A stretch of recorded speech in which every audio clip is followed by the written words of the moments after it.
আসসালামু আলাইকুম। আজকে আপনাদের খুব সহজেই দেশি কমার্সের মার্চেন্ট প্যানেলে কিভাবে মেটাপিক্সেল আইডি ও কনভার্সন এপিআই কোডটি বসাতে হয় সেই প্রসেসটি দেখাবো।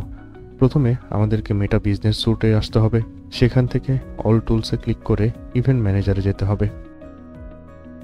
ইভেন্ট ম্যানেজারে আসার পরে কানেক্ট ডাটাতে ক্লিক করতে হবে। সেখান থেকে ওয়েবে ক্লিক করে নেক্সট করতে হবে।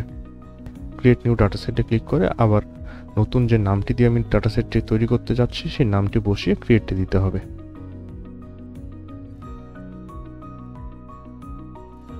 এরপর কিছুক্ষণ সময় নেবে।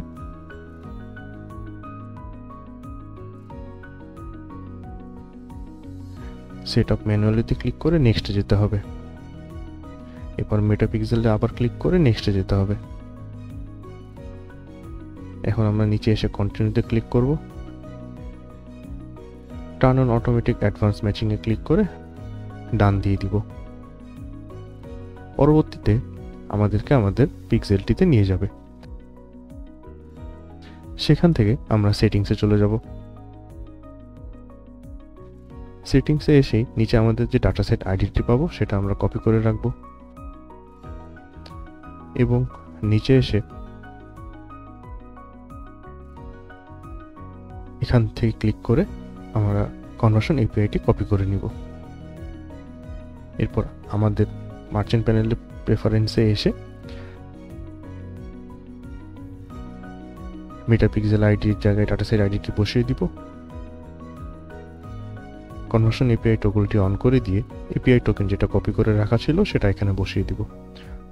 বসিয়ে দিলে সেভ করে দিলেই আমাদের মেটাপিক্সেলে সবকিছু সেভ হয়ে গেল।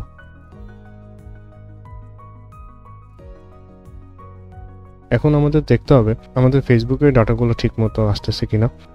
আমাদের বিজনেস স্যুটে আসতে হবে। আসার পরে ডাটা সোর্সে যেতে হবে। স্ক্রল করলেই আমরা এখানে দেখতে পাবো যে হার্টবিটের মতো কিছু লাইন দেখা যাচ্ছে। তার মানে হচ্ছে যে ডেট ওয়াইজ এখানে ডাটাগুলো আসতেছে এবং নিচে আপনি দেখতে পারবেন যে ইভেন্ট যেগুলো আছে ইভেন্টগুলোর পাশে টোটাল ইভেন্টের এখানে নাম্বারগুলো বাড়তেছে। তার মানে যে আমার এখানে সঠিকভাবে পিক্সেলটি কাজ করছে।